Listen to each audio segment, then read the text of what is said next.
Da, da, theme song. Da. I'm Tanya. I'm Nikki. And we are 1,000 Eyes and One, the podcast. We have House of the Dragon, Season 3, Episode 6, Faceless Men. For previous episodes, find us at thousandeyespod.bsky.social. On YouTube, you can find us at 1,000 Eyes and One Podcast.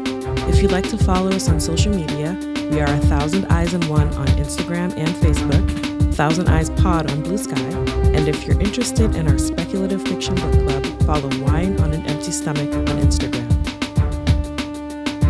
In which I gasped repeatedly. First, what did you think of the title?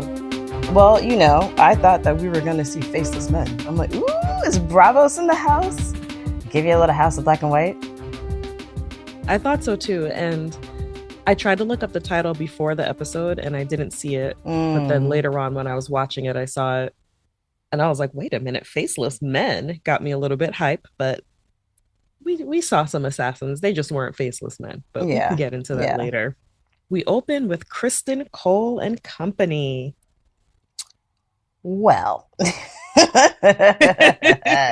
you know what I thought? I was like, you know what? We keep saying things that keep happening. And because we haven't read the book again before this, I mean, maybe it's a little bit of like residual memory, you know, that kind of thing. But I can definitely appreciate the things that we're not getting and the things that we are. So I mentioned the Butcher's Ball in 2 previous episodes. Exactly. One in which I deleted it because I was afraid it would be spoilery, and I'm so glad I deleted it.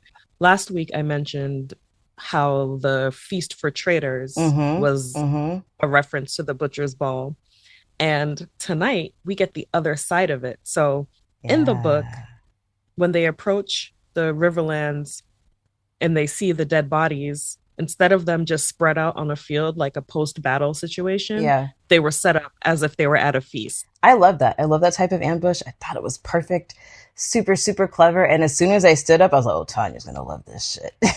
Oh my God. I was going crazy. And I kept thinking, like, is this it? Is this the Butcher's Ball? Is this it? Because it's, you know, again, it's a different setup. Right. I wonder why they did that, have the feast in a different episode. And then I guess it's not as practical out in the field when you think about it. It's better for the translating plot. It from a book to a show. You know?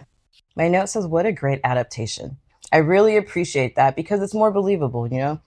Kristen Cole is on his FCC guerrilla warfare shit, you know, and he's out on the town. And it makes more sense for them to come upon a village that's been raided where everybody is kind of like on the ground, even though it was weird to them. One of the thoughts I had was like, well, damn, if it was cold, I'd say the others have been here. Yes, spooky. But it wasn't that. And I think they clocked quickly. Kristen was like, wait. These are only rivermen. Who fought them? And they're like, we don't know. When I saw the first guy jump up and start stabbing, I thought it was about to be a straight up slaughter. Yeah. But then they start getting their asses beat. And I was like, why did the rivermen send out the JV squad? Yeah. They all got killed. They all got killed. And it makes me even wonder if they were rivermen. They were just cannon fodder. Yeah. Except with no cannons. You know Knife what? Fodder. I don't know. Yeah. I'm going to take a moment to say that I am sweating in the Caribbean. And if there's a fan in this, I'm apologizing to Tanya because it is too hot. So apologies if you hear a fan in the background. It's just impossible. It's hot as hell, but the work must be done. Amen. Yeah, JV Squad is hilarious. They jumped up and they started fighting and I was like, yo, this is great. Love a little battle, like a little contingent is out here. Love seeing Morningstar to the face. Yes. It was so gruesome. It was gross. And I love seeing Kristen Cole fight. I do too. He gets on my nerves. Yeah, me too. I do love seeing him fight. You know, I imagine myself when we play D&D, if I ever play like a paladin or something, that I'm going to model it after Kristen Cole because he's very I don't care what it is. I'm going to pick it up from the ground. I'm going to beat your face in with it. You know, I love that. I love that about him. Love it. Last week I was saying that I hope Kristen Cole has some kind of humiliating defeat or just in some way does not go out in the glory he thought he would. And I was like, what is happening now? They yell, "We light the way." We light the way. What did you think about that? I was like, okay, Hightower, you know, ready to charge. Go out in a blaze of glory with the house words on their lips. Valhalla! And not quite what happened. And then when he wrapped Alicent's favor around his sword handle and he's holding his sword and he's all ready to go on to glory and then just gets hit with arrows, I was like, and that's what I was saying last time. I was like, was that her favor that he was fingering? Yes, it was. So it was so humiliating. And not only that, but that he got shot by an arrow 3 times by a woman after he was cursing women for the last few episodes and how terrible they are and how they'll betray you and stuff. And I love that we talked about the Northmen, right? And I love Mr. Roddy saying, you know, what's more glorious than dying with a blade in your hand? And this is what we talked about last week. And then he got robbed of it right away. He was like, you know what? Let's single combat. I'll take you both. Let's both of you fight me. And they're like, yeah, now we got shit to do. I loved it. Yeah. And so to be sure, I wanted to look it up. The woman who killed him is Black Allie. She's Alysanne Blackwood, a river woman. Yes. I saw her in a previous episode and I was like, I wonder if that's Black Allie. And then I didn't really think about it again until this episode. And I was like, oh, that has to be Black Allie. And so then I looked it up. I don't remember if she's the one who kills him in the book, but I do remember that she fought with the Rivermen. Right. Which other episode was she in? I don't recall seeing her before. She was in the episode where they were celebrating their battle when Daemon gets the news that Jace died. She was one of the people singing. Okay. Yeah, I love how our little Lord Tully is a Lord of Bones. I was like, look at you talking big shit. Enough bones. He's thinking he's gonna get this romance ballad, and instead it's gonna be a diss track about how he got shot in the face by a girl. You know, he wanted and fantasized about a glorious death, but he'd been running around like a rogue doing dishonorable things. Why should they give you the courtesy of an honorable death? You know, they're like, you're not even see it coming, literally. Like, I gasped. That first arrow hit, and I was like, and I had my hand over my mouth. I was like, yo, I can't believe that happened. Damn, Criston.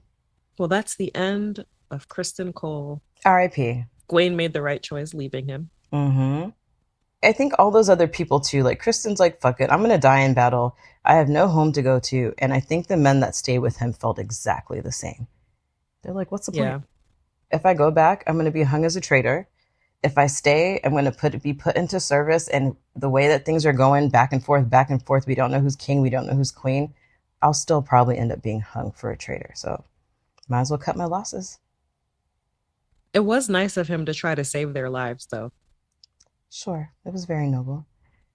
It was noble. I mean, no. And I mean that. It sounds like I'm being sarcastic, but I mean that. Because those are the people who rolled with him. You know, he still has his knight's vows, even though he went through battle shock and a bit of a depression and until he turned suicidal, but he tried, I guess. I believe he tried in the book as well. And then they were like, psych, and killed him. Alicent and Helena in the tonal dark. Here comes a light. And now they have a spark of fear because it's all over for those bitches. That happened so fast. It was so anticlimactic. It's just like, oh my God, they got found. Okay, cool. Now what? Poor Helena. I think if I feel bad for anybody the most, it's going to be her. She's a victim of circumstances. Absolutely. It is not fair. She's running around, babe in the womb, and her other kid nowhere to be found. Lying-ass mom. Her lying-ass mom. Alicent tells Rhaenyra about the pregnancy, which also surprised me. She was very just abrupt. You know, she just spits it out. That doesn't surprise me. And you know why? Because Alicent is like, she's got no cards left to play. She has to keep saying things that are going to pull on Rhaenyra's heartstrings. And it's fascinating to me how she can continue to do that while also continuing to doubt her. Because honestly, things were reversed. I think Alicent would have killed everybody. Yeah, that's the thing. Alicent is super manipulative. And all of the wicked things that she thinks Rhaenyra is going to do are the things that she and her father would have done. And if she didn't do them herself, her father would have done them and she would not have stopped him or attempted to stop him. Exactly. Rhaenyra has a good point now that Helena can't be seen pregnant because she'll be forced to kill her. I don't know what Rhaenyra's plan is to do about that, but Alicent this whole time has just been on this whole like, Rhaenyra will have you killed, Rhaenyra will have you killed. And it's like, you're the one who's always saying this. Like, nobody's talking about doing this except you. Yeah, exactly. I mean, imagine you're Helena. You're like, well, so far I've been taken care of and I'm stuck in the castle, but I'm still alive. I am afraid, but the enemy in the room seems to be my mother. Right. You know? And similarly to what you said, Rhaenyra is like, dude, things are going wrong everywhere, and now you're forcing me to have to enforce this. You know? Like, it wasn't one of my people who found you, like it was, but the guards found you. Like, they're not getting paid. So I need to do something. You are the enemy. You're a Hightower. You were caught sneaking and trying to run away. And you see Alicent with her nervous, like, finger movements, like, you know, clutching her hand. And I'm just like, yo, dude, like, what did you expect? Of course she has to do something now. Maybe not what you would do, but yeah, you forced her hand. And honestly, just going to confinement is nothing. Right. Massaria lies to Rhaenyra about knowing about the pregnancy. And the scene after where she's talking about the servant and calling her a liar and a thief, the first time I was like, what did that come from? And then on my second watch, I was like, oh shit, that's the girl who saw the maester bringing her abortion tea. And that's the same one, I think, that took Alicent's necklace. In order to keep her lie to Rhaenyra, she has to get rid of that servant. Absolutely. And I thought that after Rhaenyra walked away, she was like, okay, good. That Massaria looked like she felt a little bit contrite, but what do we know? Everybody's just trying to stay alive at this point. Again, I don't know what to think about Massaria. You know how they're calling her the White Worm? I love that every time she appears before, she is dressed in white. I love these little nods. Later on, Helena exposes Alicent as the liar she is when she brings up the fact that nobody mentioned anything about Jaehaera. I thought you said she'd been secreted away. Yeah, that's what we thought. That's what you said. You've been telling me this the whole time. And she was like, well, you know, I just like the road is fraught with peril and a kid is this and this and that. I'm like, give that bitch milk of the poppy and keep it moving. You know, like strap her to your back. I felt so bad for her. And Helena has made it so clear she is not leaving without her daughter. So why are you trying to trick her into doing it? Yeah. She's such a terrible person. Like, I understand the concerns about a child on the run, but you're asking a mother who lost one child to leave another one behind. Yeah. A mother who actually likes her kids. The kid was brutally murdered in front of your daughter, and you think that she's going to leave? Like, you keep telling us that Rhaenyra is going to do this, and Rhaenyra is going to do that she has no value as a woman. But here's Rhaenyra sitting on the throne, right? How am I supposed to believe that she's not going to do anything to my daughter? Okay, she'll hold her hostage, but for how long? Yeah, and she keeps saying how dangerous it is and how her life is at risk. So why put my daughter's life at risk too? Yeah. Like, is my daughter's life just forfeit? It means nothing to you? I mean, maybe she thinks so, because when she's like, okay, well, she's a girl.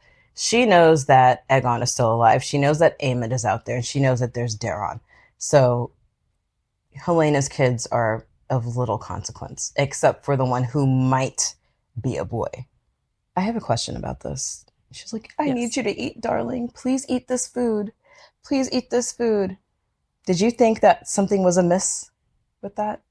Like she was sneaking her abortion soup? Yes. I had not considered that, and I truly, truly hope that's not the case. I mean, she's already a terrible mother, dude, so, like, you know. No, but, like, tricking her into abortion soup would be such a low for Alicent. I hope she wouldn't stoop so low. I would like to believe that she wouldn't go that far. Well, I'd like to, but who knows with Alicent these days. What did you think of this cross stitch of Aemond in a giant red vagina? Aemond in a womb in Harrenhal, just like A couple things. One, it reminded me of the way we've been talking about him. Aemon in his fetal position, you know, Aemon getting his strength back, Aemon taking strength from the mother figures around him, Aemon drawing strength from the magic that's in Harrenhal. You know, like when I see him in there, like symbolically, it means that he's biding his time, he's baking to his full potential. And I would be scared. And even if you didn't know, I'm like, the little blue eye gave it away. And shout out to her stitches. They're so neat.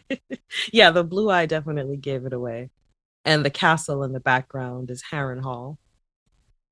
Do they have pictures of Harrenhal? I mean, I guess she may have dreamt it and seen it before. That's what I think happened, is that she dreamt it. Yeah. And Alicent tells Rhaenyra, Helaena is a dreamer. And she knows where Aemond is. When she mentioned Daenys the dreamer who foresaw the doom, I remember in season 1, I'm pretty sure they said that it was Aegon the Conqueror who foresaw the doom, even though we knew it was Daenys. I feel like that was something I was angry about, that they changed that. I don't remember. I vaguely remember being annoyed by that, them changing that. And not that they retconned the whole prophecy? Yeah, I didn't like that. And I really remember them saying that they came to Westeros because Aegon had dreamt of the doom. And I remember being like, no, it was Daenys. Yeah. Trying to make Aegon into this dreamer character. Right. But this week they said it's Daenys. So I'm like, now I feel like I need to go back and confirm that actually happened. Right. Yeah, I don't remember. But I was definitely happy to have her name in there. Me too. Rhaenyra's plan is to send Alicent with a killer to go get her son, and Alicent's like, I will not do that. Oh, but you'll leave your granddaughter. Okay, right? Fine, whatever. And you were willingly serving up Aegon, but okay. Yeah. The way that she is willing to serve them up just lets her know, like, okay, you're disposable. You serve no good. Like, you have a baby, we need to figure out what that baby is first. Until then, here. But I feel like she would have served up anyone. Maybe not Helaena herself, because she's a woman, but who fucking knows? I feel like you don't need to include every time that I say, I feel so bad for Helaena. But she asked her, Mom, did anybody else want to marry me? Like, I could be somewhere else. Yeah, she could be living a completely different life. Instead, she had to marry her shitty brother. Your grandfather wanted it. Really, though? You know, she said she went along with it. She admitted that. She didn't try to stop it. So she's to blame for Helaena being in this position. Yeah. Her excuse was that she wanted Helaena to be close, not like off with some man in a castle surrounded by people she doesn't know. But that's just what happens. That's just what happens. Not everybody is as lucky as Alicent to be able to be married to the king in a castle where you grew up being besties with, you know, the heir. And I'm pretty sure that Helaena would have been treated well. She's a Targaryen. Also, I think Alicent is full of shit anyway. I mean, clearly. I don't believe that was her reasoning. I think she just came up with that as her reason. She wanted to secure power just like everybody else. Yep. I just think she's full of shit. Well, you don't have to think it. We know. We've seen. The receipts are there. I wanted to keep you close. Like, no, that wasn't it. You wanted to maintain power just as much as Otto did. Just as much as Otto did. Because you wanted to have some sort of control over your life, and that's how you do it. I want Helaena casually to just turn her in. But Helaena, unlike Alicent, is actually loyal to her family. So we ain't getting that. Helaena wants no parts of any of this. She's just trying to live her life. So they have this small council meeting where Daemon is like, let's just go fucking burn them, dude. Like, we didn't burn them last time, and now there's a King Daeron. Like, let's just go burn them. The funniest moment to me was when Sabitha and Torrhen were talking. He just throws the cup at them. Basically says all they've battled is indigestion. So funny. He's so frustrated. Daemon. Me too. And I think in his mind, he's like, wait, Corlys got to go off and be angry. And I'm stuck here. It's cute that Daemon actually has emotional ties to people, but why don't you just listen for once? And I'm not saying that Rhaenyra is right in anything or everything that she's doing either. I'm just saying, how about we pause and actually plan instead of being reactionary every single time? Rhaenyra has decided to send knives to deal with Ormond instead of, you know, blowing up the city. I thought that was a good idea. And I thought that's where the faceless men would come in. Yeah, But me too. how can she even afford faceless men? What does she have that she could give to the faceless men? Harrenhal. Everybody's just like throwing Harrenhal out Everybody there. likes Harrenhal. It's like a house that constantly has a for sale sign on it. And then when people are like, oh no, I actually don't want to live here. You know, at least somebody has restraint on the small council. I think the best thing that Corliss could have done is have Alan replace him or, just sit in for him because Alan's like, you know what? We do need to do something. I agree with Manderley and Lady Nunhat, Mother Superior, but that lady, the cutest Frey that I've ever seen before that was old. But he's like, you know what? We do need precision. Let's do this. I'm going to call the Valerians, and that way we can help them protect the city. I agree. Alan is smart. He's not like a ruler, but, he has sense. He's of the people. He's of the people. He's military minded. Exactly. He's got the tactics. And they're right that she does need to respond. Absolutely. Yeah. But things aren't going that great. And so she does need to be really careful how she's perceived. Absolutely. And I think that's where Damon just absolutely needs to chill because being the rogue prince, for real. Being the rogue prince, yeah. Got to keep Damon on the leash. Meow. So yeah, Alan's plan makes sense. And then we get the crazy entrance of a House Baratheon.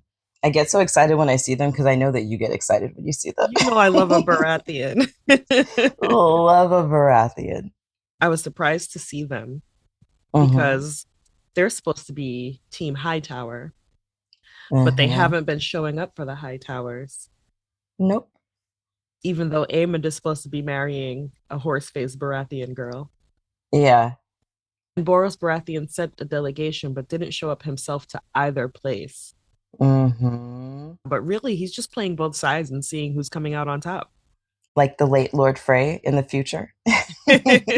Right. Yeah. Let's see who wins. He's like, listen, I'm not doing something. He's pulling a Corliss, to be completely honest. He just runs off. He just runs off. He wants to do his own thing. He's like, let me look busy because even though I'm protecting my interest, the realm will also benefit from me keeping the Dornish in line. But Rhaenyra's like, wait. You want to make enemies of me? But if I was Boros Baratheon, I'm like, this bitch hasn't burned down any cities with her dragons, so what enemies are we talking about? Exactly. With all due respect, Your Highness. I won't say that the thing that confuses me about these episodes is last season we had a really clear picture of, or a clearer picture of timeline, right? Like, oh no, we know your dad died yesterday, right? Yeah. And now I'm not really sure how much time has passed between those events and these. I don't know that it actually matters, but this woman keeps having the worst days, Yeah. She hasn't even had time to mourn her sons, let alone mourn her father. Right. Everything's just been in disarray the whole time. When she asked the Baratheon guy, give me your belt, do you think that had to do with the assassination attempt later? Maybe. I don't know what distinguishes a belt. I assume she meant his sword belt. Yeah, I guess that makes sense. I had to rewind it 3 times, and I didn't really know what she said until I put the captions on, and I was like, oh, okay. Well, let's see what happens now. Yeah, we'll get to that. It was in the scene when the delegation shows up, so that's why I was thinking of it. Court is not going well for her. When she said she would light a candle for the girl who got taken away, I was like, oh, bitch, you just ended your reign right there. Right there. She said, thoughts and prayers, my dudes. And we know, like, what taken means, you know? Especially because later on in that scene, Mother Superior says she was only 16. Yeah. She was only 6 and 10. So we got off-camera rape this time. Every time there's rape, drink a flagon of ale. But you're right, she's failing. And she doesn't have the patience to handle this, And yes, you were a cupbearer in the small council meetings, but you never learned to rule the people. You never learned to listen. We talk about this sometimes, like the line from Succession, but you've heard it before too. Like, how much does a gallon of milk cost? Mm-hmm. She has no idea.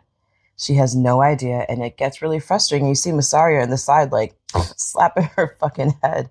Like, oh my God. But also, if she feels that way, like when they're in their bedroom or whatever, why isn't she giving her better advice on how to deal with this? Well, I think she's been trying to in the small council meetings, but everybody talks over her because Yeah, she's that's true. nobody. She's nobody. And for Rhaenyra, blaming things on her master of coin clearly didn't work.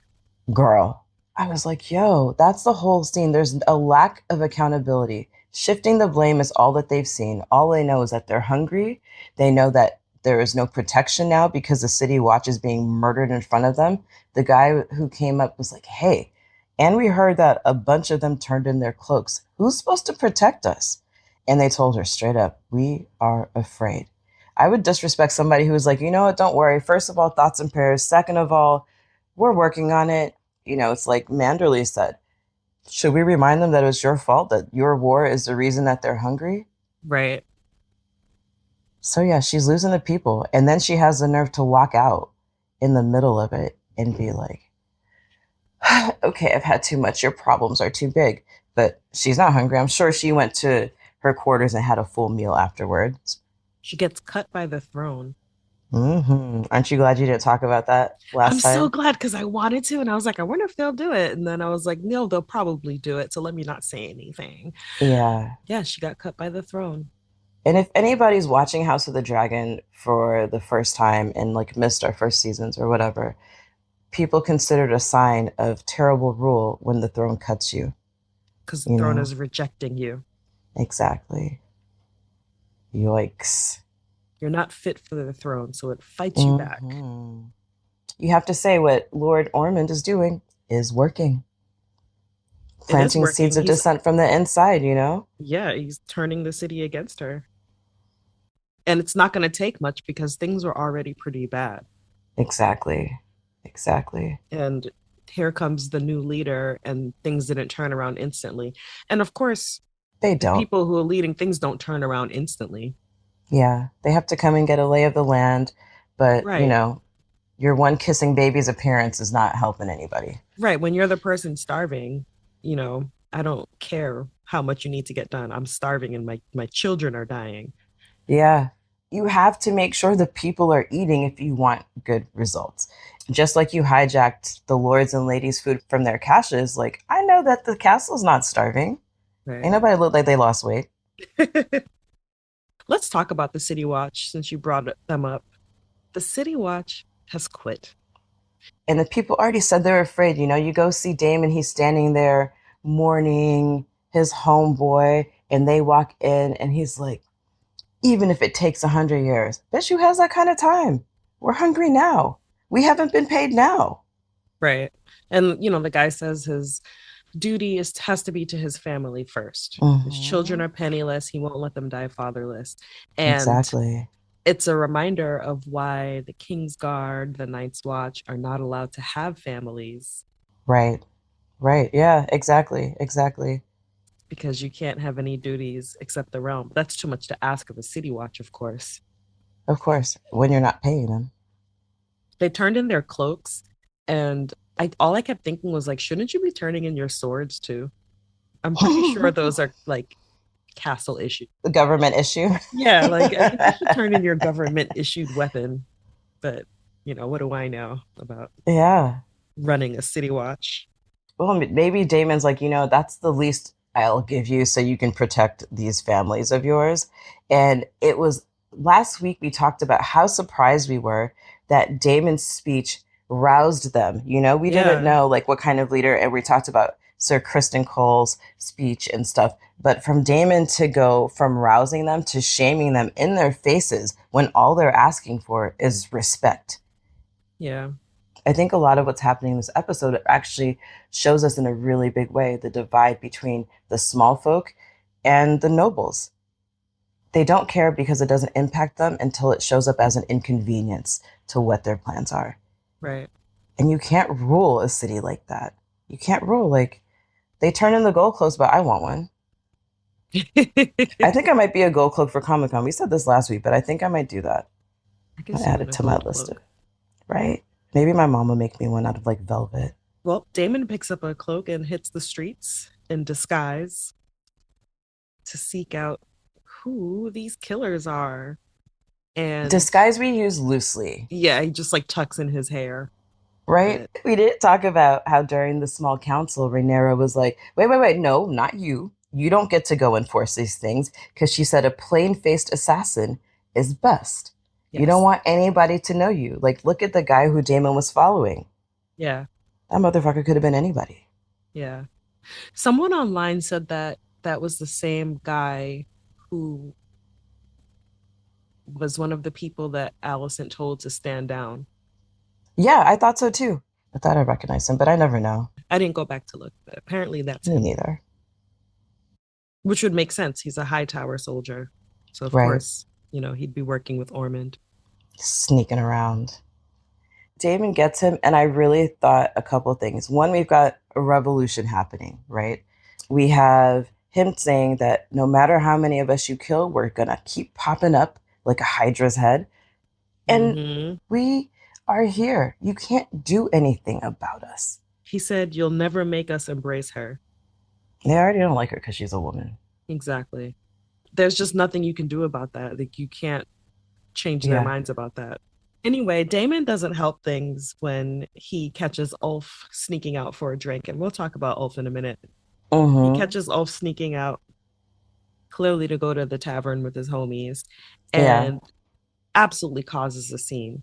But these people watching, they don't know that it's Damon because his back is to them. His hair is still tucked in. They just see a city watch guy beating up some guy who bumped into him. Exactly. And here we are, the people. And Damon stands and he looks around and he's just like, oh.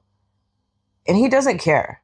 And he also feels no sense of danger because, like, we know because it's Damon that he could literally cut down anybody who came from him. If all of them came from him, he could have been cut down unless, like, maybe they threw the cloak over his head, which would have been my first move. I wonder if at that point he'd removed his helm and, you know, flung his Targaryen hair like a fucking whatever. What were those commercials back in the day? VO5. VO5, or I see myself in Faria, you know, whatever. But if he'd done that, like, how would have the people reacted? Like, I would have been like, this dude, he's supposed to be helping protect the realm, and he's shirking his duties. He's supposed to be making sure that you are protected. You know, like, is there a spin that he could have spun to make it look like he was doing the right thing? Or, you know, would they have tried to lawless him? I don't think they would have tried to lawless him. I think the people are too afraid for that. But I think whether they knew it was Damon or not, it would have been a bad look. It might have been worse if they knew it was Damon, because they might have thought he was personally sent by the queen to just, like, go out and brutalize people in disguise. That's true. And you know, that small council talk didn't stay secret. It's not like those people left and were like, okay, we signed an NDA. Oh, like the court? Yeah. Yeah. Yeah, court went terribly. People are probably talking about it. And then that little girl sees him and runs off to tell somebody. Let's talk about Ulf.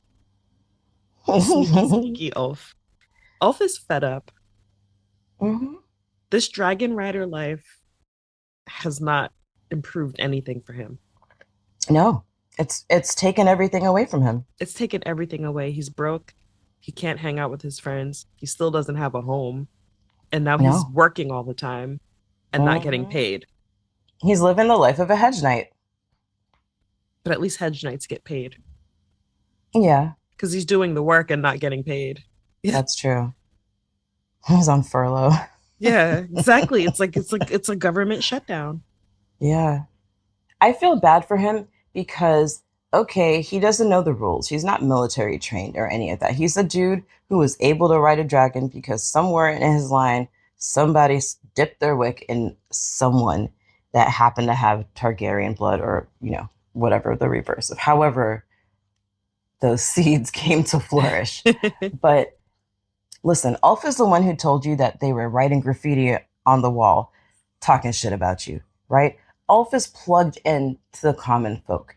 What would it look like, I think, just as a political let's call it as a political strategy, to have him being able to like walk around and frequent the things. I'm still a man of the people. I could be spreading you good news about the queen, and he could be spreading propaganda. Oh, the queen is doing this, the queen is doing that. Don't worry, things are under control. I know it's bad now. And his friends who don't know any better would be like, okay, and people talk in taverns. You are missing an opportunity to use somebody who's got their feet in both worlds to help your cause. But the fear of him getting killed is very legitimate. Yes, of course. And he's a dragon rider. So you've lost a dragon if he gets killed. It's too bad nobody in King's Landing has money because, Elf could do, like, maybe not a petting zoo because we know the dragons don't like everybody. But look at my dragon, Would you like, I guess the dragon wouldn't like to be descaled for this shit either. Oh my God, no. Yeah. But, something. It's a side hustle. The fear of him being killed is really serious, though, because as we see, the City Watch is being slaughtered. So why wouldn't they go after a dragon rider? That would be like the ultimate prize, take down a dragon rider. That's true. Do you know how happy Ormond would be to find out that his assassins took out a dragon rider? Yeah. Maybe you should be having them come over to the castle. You can't spend the night, but your friends can come visit. That's what I was thinking. But I mean, I guess, security reasons and all that. Maybe they can come visit under guard, give them a whole like cask of ale and let them go for it. Propaganda. But I see even how that could go wrong, though, Oh, yes, we supped in the castle and it was so great. And then you go back and you're like, oh, yeah, it was so wonderful. We drank all this ale and ate this great food. And they're like, yeah, but we're still starving. Yeah. I mean, Elf is fucked no matter what, I guess is what we're ultimately saying. In a dream world, things would go our way. Kind of like Rhaenyra's dream world. Yeah. But what are you going to do? And he's right. He's like, I'm tired of sleeping outside. This is bullshit. I can't even get a wench to bounce on my lap, A man should have his pleasures.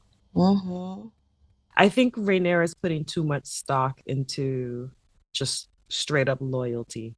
Relying on loyalty alone just isn't enough, because do they really care about her cause that much?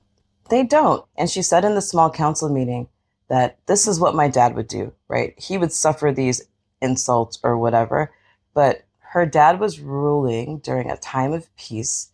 And so you could afford loyalty when people aren't dying all around you. And loyalty is something you earn. Hugh steals a cart because he's trying to get into Tumbleton, which he was not supposed to do. But he's desperate to see his wife, which is also understandable. Of course he wants to see his wife. However, it did not go the way he wanted. No, it didn't. I keep seeing him and thinking, Hugh, the hammer of Thor. I know, because of the hair, right? Yeah, he's totally Asgardian. Yeah, it's absolutely giving Asgardian. Yeah. His wife is pretty pissed because she's like, I thought you were dead. You were off at Dragonstone trying to tame a dragon while our daughters, well, I can't remember if their daughter had died before he left. I think their daughter died before he left. Mm-hmm. Our daughter's dead, and now you're possibly dead too. I'm a woman left alone. I have to travel on foot to Tumbleton alone, a woman on the road in this rapey ass country. She's like, do you know what I survived? He's like, did something happen to you? And she's like, bro, come on. Dude. I love that she ends on some, who is you to me? Yeah, I mean, when he like gripped her up by the face, trying to keep her from yelling, like that was scary for her. I'm sure he had never done anything like that before based on her reaction. And based on what she just said about traveling alone, and we know that this guard tried to rape her, flashbacks, PTSD. Absolutely not. Why should I care about your glory when I'm still suffering? I'm still suffering. My brother died. Maybe my kid is dead. I've almost been raped in my brother's house. Whatever happened to me on the road happened to me on the road. It is dangerous. Like, I can't imagine, like, walking down the street in King's Landing. Right, that's bad enough. Like, are you kidding me? There's absolutely no way that I would want to do that. We know how dangerous it is, and I'm not mad at her for reacting the way that she did and making a scene. Like, how dare you? Show up and tell me about your glory. You have a dragon, okay? I do think he did it for them, but from her perception, he went off to just gain glory because he could have died. Yeah. He very easily could have died like the rest of those people, and she would have been left all alone. Yeah. And it's just, once again, I love when we find themes in the episode, like the splintering. Like my note at the top, besides in which we gasp repeatedly, was that, you know, when it all falls down, everything is splintering. The tapestry is unraveling. And the reason I say that is because we talk about Hugh being in Dragonstone. We talk about his wife being on the road. And suddenly we have this separation, right? He's a noble now. He's a knight. He is Sir Hugh the Hammer. Meanwhile, she's just, you know, his wife, abandoned and alone, doing the things. She's not living the life of a noble. She's not being protected. And it's too little too late for him to come back. You know, he could have insisted as soon as he claimed that dragon that my wife be brought to the castle. You know, like bring her in and let's make sure the people who are protecting you are protected. But you have this disconnect, and it's really painful to see that with both Ulf and to see it with Hugh. Because they are of the common folk, but now, are they really? They've been elevated, and so they're in this purgatory where they're no longer common. They're dragon riders and knights, but they don't have any of the trappings that come with that. No perks. No perks. Except for a dragon. And is it a perk if you can't do anything with it? Like you can't even walk through the city with the dragon. Right, like I remember Ulf was like, what's the point in having a dragon if nobody can see it? Yeah, I feel really bad for them. I feel bad for them, and what's to keep them from turning like Sir Kristen Cole or from going rogue like Damon and just serving their own interests? Because if his wife is rejecting him like that, what does he have left? Why not burn down Tumbleton? Why not? Why not be like, oh, hey, Rhaenyra, we handled it for you. We decided to take some initiative and get things going. Because, like, imagine if Daemon was a dragon rider, a dragon seed, just being Daemon. Oh, yeah. The war would be over. Tumbleton would be done. Yeah, the war would be over because everyone would just be dead. Yeah. Just everyone would be dead. There'd be no one to rule. You know, I do a mass exodus, throw everybody to Harrenhal, and then just burn everything else down. Exactly. Alan goes to the forest where there are strange fruit hanging from the trees. Yeah, I'm like, Corlys, they're already dead, bro. Like, why are we hanging them? So gross. It is so very gross.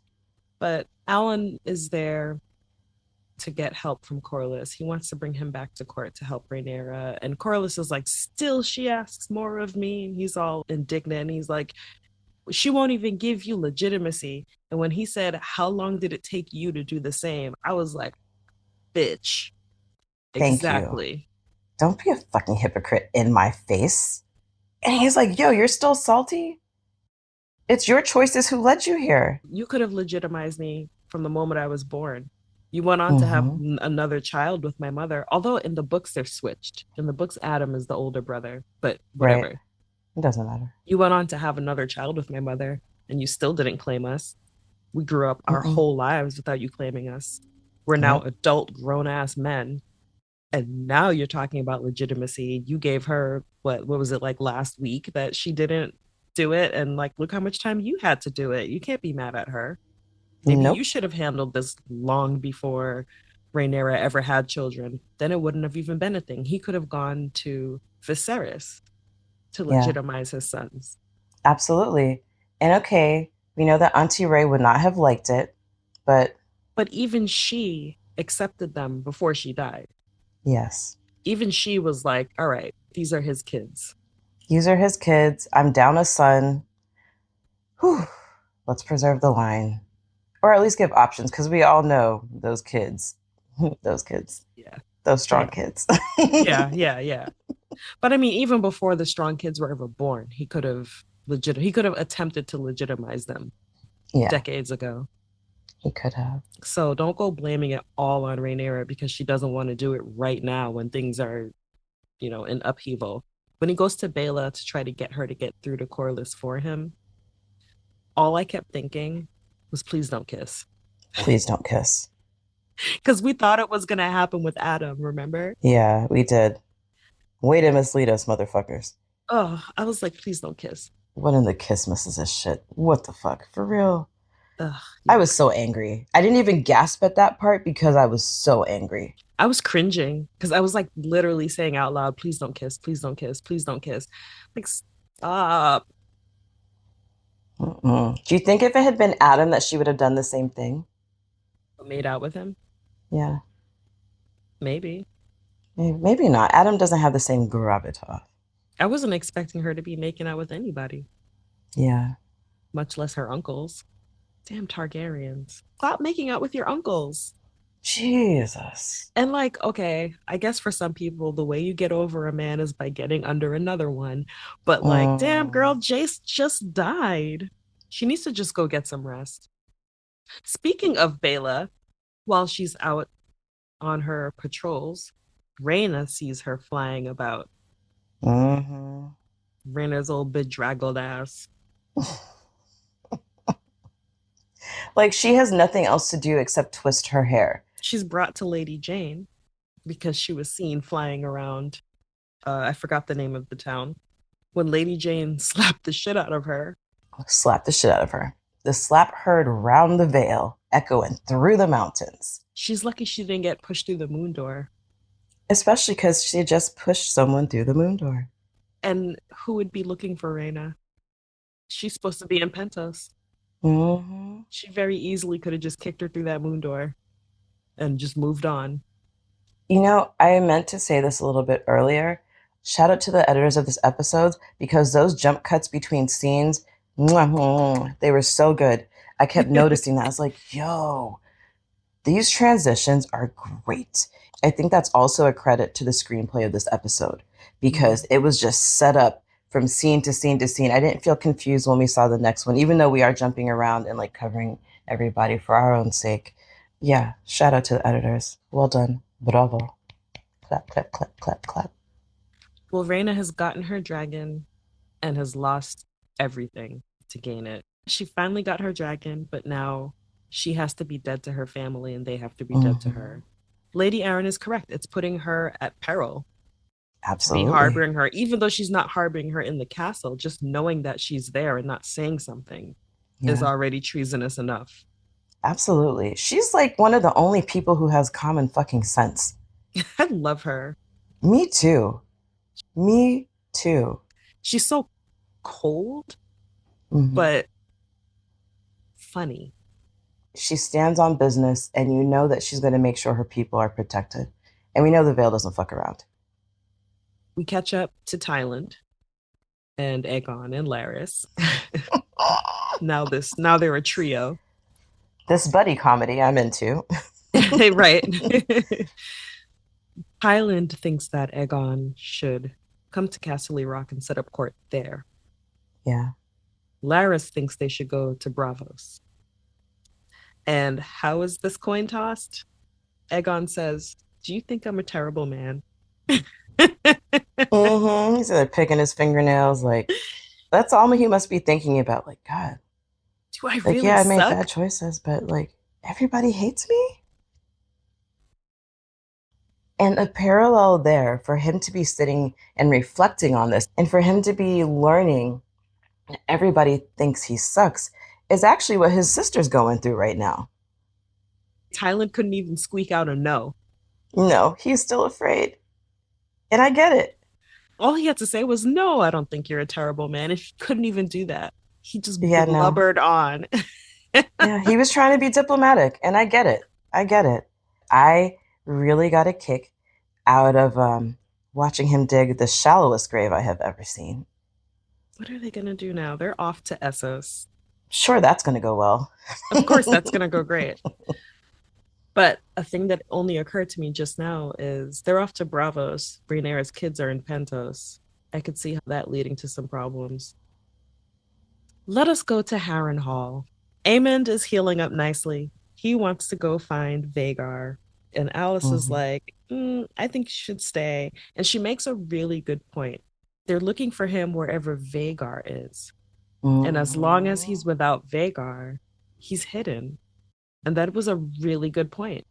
It was. It really was. And I loved where she said, maybe Vhagar is actually looking out for you. I don't understand the bonds between dragons and their dragon rider, but I do know magic. maybe she's trying to protect you. And I laughed because I thought, geez, Alice is so much better at these talks than Rhaenyra. You know? And she says that Harrenhal has powers. And we've seen that people are getting visions. The castle is rumored to be haunted. There's that big Clearly. ass weirwood tree in the middle of it. Let's walk back. Not rumored. I think it's safe to say it is haunted. Yeah. Rumor would have it, it's true. But there's clearly something special about this haunted ass castle. And so maybe Vhagar is gone in order to protect him and not give away his location. But also maybe Vhagar is like, fuck this haunted castle. I'm out of here. Call me when you're ready to go. Oh, that's a good point. I had never considered that. Well, Aemond is even like, well, maybe she doesn't like this godforsaken castle. And it's like, well, yeah, there could be some wicked things in there. Maybe this dragon knows to stay away. Yeah. I mean, she has been around a long time. Maybe she thinks he's dead. He did go in and never come back out after, really long time. It's not like they have a psychic link. I think about Laena and her dragon mourning her. I think about Laenor, and we see the dragons get sad. I think that there is a link. I think that if anybody had studied how to bring your dragon back, it would be Aemond. Well, Aemond decides he's going to go on the road. He's taking his show on the road. And Alice, of course, makes the wonderful point, like, who's going to watch your back while you're sleeping, you big dummy? Like, everybody in the realm is looking for you, and you're not exactly unrecognizable with your blue sapphire ass eye and your long white hair. And your long ass scar across your eye with your eye patch. Like, come on, bro. You can't hide. You can't. And his bearing. Can you imagine him just walking around trying to like no. And his what? His bearing? His bearing, his princely bearing. Like, yeah, he's not blending in. He's not blending in with common people no matter what he does. He does get a horse, and Alice kills the stable boy to keep his secret. And she finally plays her last card. Dragon eggs. Dragon eggs. And she again brings up the magic of Harrenhal. And these eggs are warm. Mm-hmm. And there were, I think, 5 of them. I think there were 5. So who knows what that could mean for the war. 5, well, they'd be hatchlings, so they wouldn't really help right now. But should Aemond survive in the future, that's 5 more dragons for Team Hightower. So this dragon has left behind those eggs like for 100 years in Harrenhal. In the future, in the fandom, there's rumors that Jacaerys' dragon left eggs in Winterfell from his visit with Cregan Stark. Oh. So that's always been like a theory, fandom theory. Who knows? Wow. Maybe one day we'll find out. Maybe not. I do want to know what she's seen. She's like, yo, I've seen some things. Let's talk about it. Like, what have you seen? I feel like people are not asking the right questions of her. And she's so mysterious. She's like a fucking sphinx. How long have you known these 5 eggs are here? And why now? Will they make out? So maybe because she just thinks that Aemond is hot. Maybe. Or maybe it's just her final play to like get something out of all of this. Yeah. She can't hatch a dragon, but she can sidle up next to a Targaryen who can. Mm-hmm. And you're not going to try to steal Rhaenyra's man. That could be very problematic for you. And if you were going to try it, you had your chance, and clearly it did not work. So Aemond is the next best thing. We'll see what happens with these eggs. I am very curious. Back to Tumbleton. Gwaine arrives, and he's all beat up and dirty and filthy. And Ormond is like, so Kristen kept fighting and you came home? Which I was like, really? He was supposed to kill himself? Like, come on. If you know you've lost, why stay and get killed? I have something to live for, unlike Kristen Cole. Yeah, exactly. I have duty. I have family. I have legacy. You know, like, what's the point of me rolling around in the field for a lost cause when everybody's gone, when I can come home, pass on this news, gather strength, and make a next move? Yeah. Regroup. And he had a good point too. Like, they can't just march out of Tumbleton in strength. No. They'll get burned. No. Immediately. There are dragons out there, bro. Did you know that? I know you did. We saw them flying over. Like, you could think that you're laying low in Tumbleton, but you're also trapped in Tumbleton. If they leave with any amount of strength, they'll be burned. Assuming that, Ulf and Hugh actually are awake and doing their jobs. Oh my God. Ormond has said that his plan is to expose Rhaenyra as weak and unsuited to rule, and it's working. It's working. He's like, she's not going to do anything with the dragon. She's a woman. They're squeamish. Yeah, he says she's squeamish, which is kind of ironic later on when he's vomiting because a guy got killed, but, whatever. He said something to them after Daron was escorting Gwaine to his quarters. Ormond said, "Mind yourself, back's against the wall." What did that mean? I wondered if that's the Westerosi equivalent of don't drop the soap. But why would he say that to him getting escorted to his room by Daron? For exactly what you said. Unless he thinks that Daron is a traitor or will stab him in the back, literally. But yeah, did you notice all the incense burning in the room? Yes, I did. Him and his sensitive nose. He gets on my nerves. I love him. So funny. Me too. I love to hate him. I love to hate him too. And I did enjoy seeing those exchanges with him where Daron is like, oh my God, please don't leave me alone with him. Daron is terrified of him. He's like, I'm so afraid. And Gwaine is like, he styled you the bloody king. And he's like, yo, I don't want that. I don't like the person that I am when I'm around him. He's like, I don't want to be a puppet. And I think the thing I appreciated the most about this exchange is you see how smart Daron is. And Daron even says, like, we both know I'll never be king. Yeah. So he doesn't even think this is a good plan. No, not at all. Not at all. And have you seen my mommy? Poor kid. At least we know he cares about her. I mean, his mother's being held hostage. Of course, he's like worried about her. And Ormond doesn't seem to give a rat's ass. She's a woman. Why would he? Why should he care? What good is she to him? She's not the queen anymore. Yeah. Another Baratheon envoy shows up, this time filthy and dirty. And he can't even breathe. I was laughing so hard when he's trying to talk, but trying not to breathe through his nose. And yes. I just realized about the belt. Envoys don't come armed. No, they don't. Mm-hmm. Well, so here's the thing I was thinking about when we saw them with Rhaenyra. I was like, why are they wearing swords in the presence of the queen? Maybe that became a later rule, but only the King's Guard is supposed to be able to wear a sword around the royal. It's a different group of men, it looked like to me. Show up now in Tumbleton, another envoy, also armed, and they want to pay their respects to the king personally. When he said, this is him, this is Daron, first I was like, wow, you gave that up really fast. I thought he would, maybe not make it so obvious that he's here in disguise, or at least try to hide it a little bit. And then when they start looking at each other, it was like they were looking at each other like, wait, this was too easy. And I was like, oh shit, these are not envoys. And then Gwaine at the same moment realizes it. I think when Gwaine starts walking in front of him, he gets up from his chair, he looks at them, and he starts walking up and he's like, wait a second. I think instantly he sensed that something was off. And I thought that the look that they exchanged amongst themselves was like, oh, wait a second. That's him? This little boy? That's who we're looking for? Oh, well, this looks kind of like an easy target. Gwaine is like, something is afoot. When the Baratheon envoy introduces himself as whichever Baratheon he's, moonlighting as, cosplaying as, that's also when Gwaine looked and was like, wait a minute, no. I know what that guy looks like. You were not him. And I laughed. I was like, ooh, the seed is strong with this light brown hair.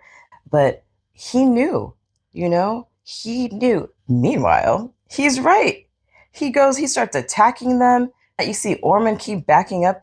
And I thought in that moment, I'm like, wait a second.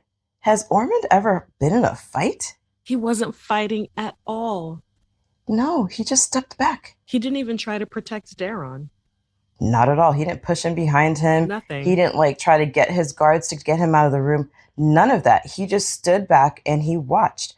And I'm thinking, we've never seen him train. We've only seen him like kind of walk around with the sword. We've only seen him come out of his perfumed tent and sit around and have fine meals.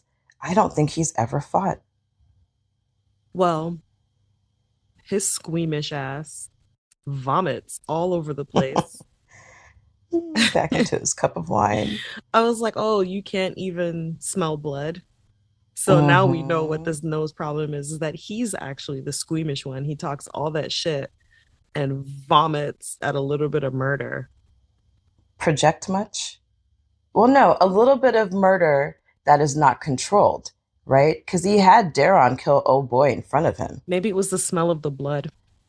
I mean, the blood and the shit and everything that they were covered in, and realizing that maybe I made a mistake, because he tries to stop Gwen. He's like, no, what are you doing? These are impossible allies. He yelled, stop him. And his guard was about to kill Gwen, and Daron stopped the guard. Because Daron is the one who has sense. Yeah. And I love that he listened to Daron. Because Daron is king.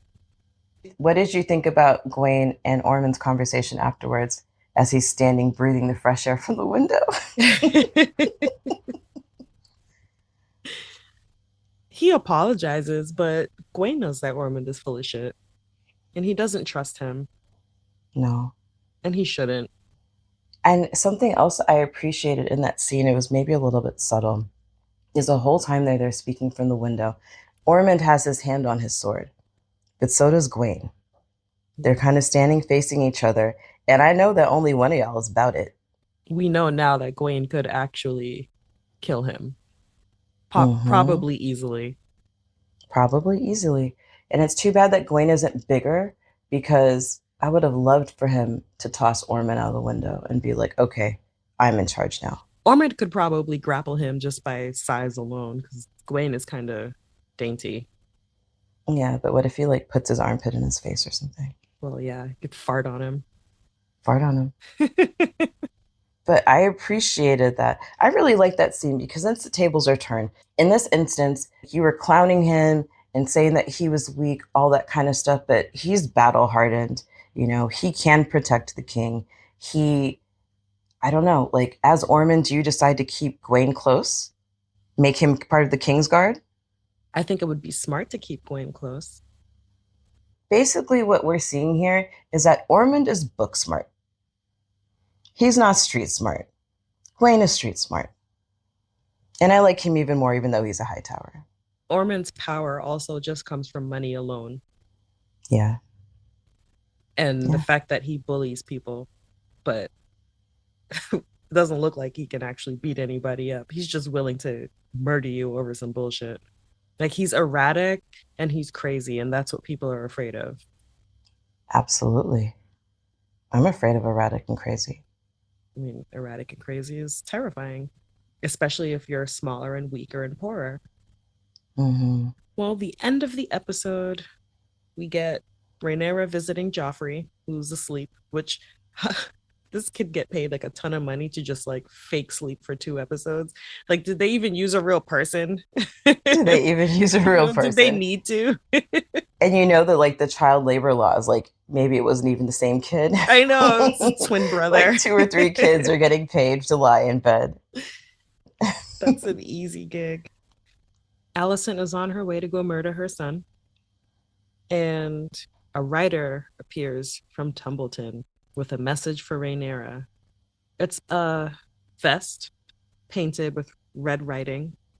And it said something along the lines of, if you kick this dog, it will bite, or something like that. Right. It looked to me on my second watch like that was the vest that Hugh was wearing when he was in disguise in Tumbleton. Oh, I need to go back and check that out. I think he was wearing the vest of the man who had the cart. And on my second watch, I was looking at the vest and I was like, I think that's what Hugh was wearing. But I guess we'll find out next week who that message is from. But it could be that Hugh is disgruntled now. If that's from him. Could be. Could be. Corliss gets kidnapped at the end. I don't think he was killed. I think he was kidnapped. When I was watching it, it didn't look like they killed him. Oh. My question is, who the fuck kidnapped Corliss? Well, probably not the Triarchy, since I guess they're all dead. Deader than dead. Who would benefit from kidnapping Corliss? Was there another contingent of Hightower soldiers that we forgot about? Well, I don't know exactly where they are. Yeah, I don't know where they are either. You know, he's done some psychopath shit. Like, why are you standing there admiring the bodies that are hanging? So weird. Yeah, you know, I don't think he's dead either, because he's an important person and it's not on screen. And if Kristen's going to die on screen, I'm not going to say it. I'll spare you this time. If Sir Criston Cole, FCC, RIP, gets an on-screen death, Corliss, being so important, would have to as well. But it even just looked like he was captured. Even as it zoomed out, it didn't look like he was being killed. It looked like he was being subdued. Where were his people? He was away from where the fire was. Right. So his men were still somewhere in the woods at whatever camp they had set up. In the background, you could see men fighting. Right. Okay. So he must have stepped away from the camp to admire his handiwork, his ornaments. And that's when he got ambushed. Yeah. What an episode. There was a lot. We got a lot of meat. It was a lot. We got a lot of discontent. I'm loving it. I'm having a great time. I'm loving it. And now I'm primed. Like, if this episode has all of these pieces, next week is the penultimate episode. Exactly. And we know the shit goes down there. Exactly. Like, if you killed Criston Cole in this episode, what do we have to look forward to next? Oh, man, it's going to get so messy. As if it's not messy enough right now. It's going to get so messy. And I'm here for the type of messy. I think the advantage of this show over Game of Thrones is that there aren't that many people for us to keep track of. Like, there's enough. And I feel like the storylines are tight enough that we're not forgetting who is where. You know, we're asking these questions, but we're not like, oh, yeah, this person, you know? And I feel much more invested now than I did, you know, season 2. To be sure, there were lots of other things competing for my attention at the time. But I'm excited now. Well, next week. On to the penultimate. Season 3, episode 7. I've been Tanya. I'm always Nikki.